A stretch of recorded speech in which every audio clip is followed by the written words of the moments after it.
Yesuus si jaallata jennaan rabbi isaa jaallatu jedha atti maasati jette sanan jedhee keenis kooppii godhe namne mucaan tokko Yesuus si jaallata jettee jedha. Barreeffama keessan jiraa dargee. Ergaa qaba garuu namni na hubatee jiru waan sana beekita. Ergaa qaba garuu namni hubatee hin jiru. Ani akkan itti amantaa qeequs hin qabu akkan itti amantaa rabsuus hin qabu maaliif beektaa isinuma yoo arrabsuun hin danda'amu. Ani maatii keenya keessaa jalqaba kan shaadaa qabateera. Amantii sana keessatti immoo handaaqoniin ture iyyuu ta'an ixaana baadhee keessi jala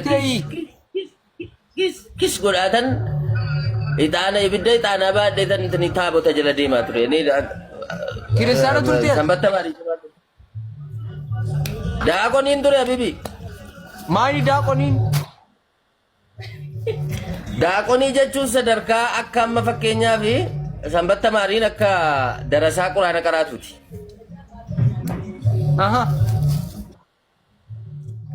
Kolleejii keessatti kan madrasaa keessatti kan qaraasisu immoo akka daaqoniiti.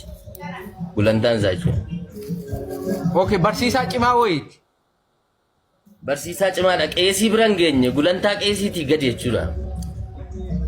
Hooggansa biran geenye yaani akka jechuun jalwatti akka hoogganaa lammaffaa wayiiti wantatti. Akkuma faarsee bulaa wayiiti. Okay, faarsee bulaa ishi.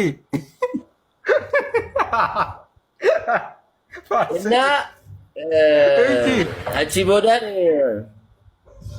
hangaafi dhuma ifan gaafadha beektaa sammuu gaafatan qabasi. Gaafii koo keessa immoo tonkoliin hin dhabamu gaarii baay'ee. Faarsee bulaa wayiiti ishi. Fakkeenyaaf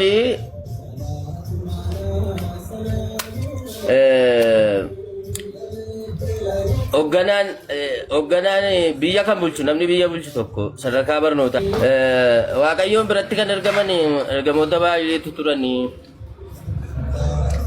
warra akka Musee fa'aa akkuma Muusaa Nabiyullaa Yusuf baay'ee dhagaa jirre miti ree jara keessaa Yesuus tokkodha. Jara kana keessaa Yesuus maali ulaagaan ittiin gooftaa ta'u maani warri dura isa dura ergama maaliif hin taane dheeraa gaafadha keessi wayii. Ishi. Jennaan abbaa malee dhalate haadharraa dhalate. Hafuura qulqulluudhaan waan dhalate akkaataanaan innillee haadhayyuu qaba. Addaaminni haadhaaf abbaa iyyuu hin qabne lafa kanarratti uumame maaf gooftaan ta'in hin jedheen. Waa tokko haatis hin jiru abbaanis hin jiru kan isaa adam maaliif hin ta'in jennaa bakka waa'ee gooftaan tamaraan mariin jedheen tamaraan maruu kabaroon baadhee ture kabaroo biraa fuudhee lafa kaayetan gale bakka faazarii midhaan ni nadabameera baay'ee.